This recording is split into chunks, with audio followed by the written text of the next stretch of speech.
नमस्कार, मैं डॉक्टर प्रतुल प्रियदर्शी, मैं एमडी मेडिसिन हूँ, गोल्ड मेडलिस्ट, और मैं यहाँ healing touch medi clinic HUDA market sector 37 Faridabad में पिछले 10 सालों से ज़्यादा से प्रैक्टिस कर रहा हूँ।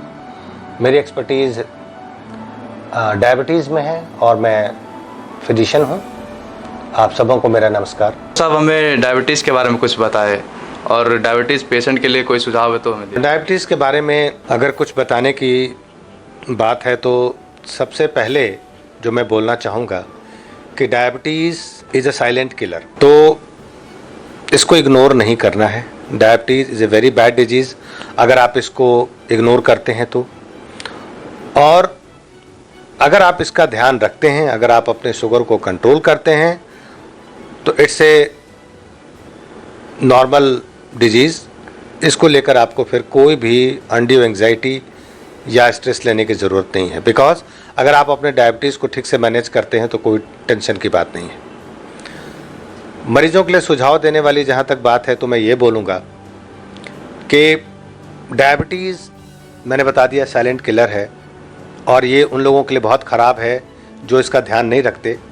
स्पेशली डायबिटीज़ डायग्नोज होने के शुरू के 5 से 10 सालों में देखा गया है कि शुरू के 5 से 10 सालों में इसका अगर आपने ध्यान रखा है, आप इसको बहुत अच्छे से कंट्रोल करके आपने रखा है, तो आगे आपको कॉम्प्लिकेशंस के चांसेस कम हो जाते हैं। और शुरुआती के 5 से 10 सालों में अगर आपने इसका ध्यान नहीं रखा है, आपने इसके साथ खिलवाड़ किया है, तो आपके आने वाले जीवन में ये आपके साथ खिलवाड़ कर सकता है और इसके कॉम्प्लिकेशंस बहुत बहुत ख़राब हो सकते हैं। तो सुझाव के नाम पे डायबिटीज़ को आप इसका ध्यान रखें, आप डॉक्टर के परामर्श को फॉलो करें, दवाइयाँ खाएं, एक्सरसाइज करें, दैट्स इट। अच्छा डॉक्टर साहब, डायबिटिक पेशेंट की शुगर मॉनिटरिंग कैसे करनी चाहिए? डायबिटिक पेशेंट्स की शुगर मॉनिटरिंग का जहाँ तक सवाल है, तो एक तो पेशेंट को हम लोग रिकमेंड करते हैं home monitoring of blood sugar. Patients को हम लोग समझा देते हैं, ग्लूकोमीटर छोटा सा सस्ता सा इंस्ट्रूमेंट आता है, उसमें पेशेंट को घर पे ही अपना sugar, because bar bar intravenous blood बाहर लेबोरेटरी में देना पेशेंट को दोनों तरफ से बहुत कन्वीनियंट भी नहीं होता और फाइनेंशियली भी बहुत कन्वीनियंट नहीं होता। तो ग्लूकोमीटर का इंस्ट्रूमेंट आजकल 2000 तक ग्लूकोमीटर का इंस्ट्रूमेंट आ जाता है। पेशेंट आराम से घर के कंफर्ट में एक माइनर प्रिक करके अपना शुगर मॉनिटर कर सकता है। तो नॉर्मली फास्टिंग और पीपी हम लोग दोनों बोलते हैं। यहाँ पर ये एक इम्पॉर्टेंट इंफॉर्मेशन है, वो ये है कि जो ग्लूकोमीटर की रीडिंग आती है, चूँकि वो कैपिलरी ब्लड टेस्ट करता है, यहाँ से फिंगर टिप से ब्लड टेस्ट करता है, which is a capillary blood. तो कैपिलरी ब्लड की रीडिंग जनरली 10 से 20% हाई आती है as compare to intravenous blood जो आप लेबोरेटरी में देते हैं। तो ये हम लोग मरीज को समझा देते हैं और वो उस हिसाब से टाइट्रेट करवा देते हैं। डॉक्टर अपने तरफ से हर 3 से 6 महीने में HbA1c करके देख लेता है, जो पेशेंट के पिछले 3 से 6 महीने का एवरेज शुगर रिपोर्ट आपके सामने बता देता है। इसके अलावे आजकल नई टेक्नोलॉजीज भी आ गई हैं, और वैसे मरीज जिनका शुगर फ्लक्चुएशन बहुत ज़्यादा है, जिसमें शुगर कंट्रोल करने में डॉक्टर को भी थोड़ा सा संघर्ष करना पड़ रहा है, ये समझने की ज़रूरत पड़ रही है कि शुगर कैसे फ्लक्चुएट कर रहा है, कब की शुगर कैसे खराब आ रही है जो मरीज का HbA1c बढ़ा रहा है। तो उसके लिए आजकल एक नई टेक्निक आ गई जिसको बोलते हैं CGM, continuous glucose monitoring technique.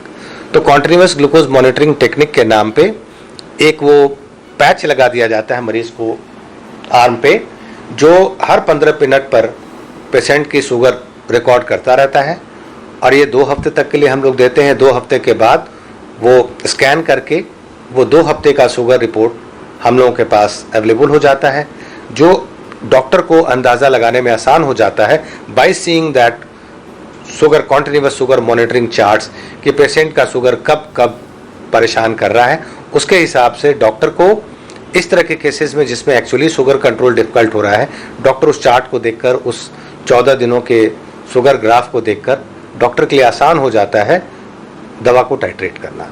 तो शुगर मॉनिटरिंग के लिए जनरली ये स्टैंडर्ड प्रोटोकॉल्स हैं। अच्छा डॉक्टर साहब, डायबिटिक पेशेंट के लाइफस्टाइल और डाइट से रिलेटेड आपके क्या सुझाव है?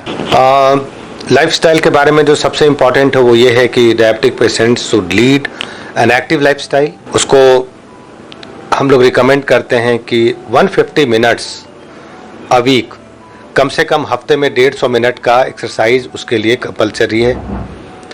30 मिनट हर दिन, हफ्ते में 5 दिन। अगर आप ऐसे देखें तो 30 मिनट प्रत्येक दिन, हफ्ते में 5 दिन, मतलब 150 मिनट हफ्ते में। ये रेगुलर एक्सरसाइज का रूटीन होना चाहिए। इसके अलावे पेशेंट को अपना वज़न कंट्रोल में रखना चाहिए। पेशेंट का वज़न ज़्यादा ना जाए। एक्सरसाइज जो लोग कर सकते हैं, किसी भी तरह का एक्सरसाइज, आप साइकिलिंग, जॉगिंग, स्विमिंग, वॉकिंग कुछ भी कर सकते हो, या फिर योगा में कुछ खास तरह के आसन होते हैं जो डायबिटिक पेशेंट्स के लिए रिकमेंडेड होते हैं, वो कुछ योगा के आसन आप कर सकते हो। ये भी डायबिटीज़ में हेल्प करती है शुगर कंट्रोल करने के लिए। डाइटरी एडवाइस में बड़ा सिंपल रूल है कि डायरेक्ट शुगर आपको अवॉइड करना है। ग्लाइसेमिक इंडेक्स जिनका रिच है, हाई ग्लाइसेमिक इंडेक्स फूड, मतलब वैसा खाना जो आपके शुगर को तेज़ी से बढ़ा सकता है, वैसा खाना आपको अवॉइड करना चाहिए। जैसे डायरेक्ट शुगर, जैसे फ्रूट्स में आप आम है, केला है, चीकू है, अंगूर है, खजूर है, इस तरह के खाने आप अवॉइड करो क्योंकि इनका ग्लाइसेमिक इंडेक्स ज़्यादा होता है। फाइबर आपके खाने में ज़्यादा हो, सैलड, ग्रीन वेजिटेबल्स आप खा सकते हो। चावल का ग्लाइसेमिक इंडेक्स ज़्यादा होता है, चावल आप कम खाओ। आलू का ग्लाइसेमिक इंडेक्स ज़्यादा होता है, आलू आप कम खाओ।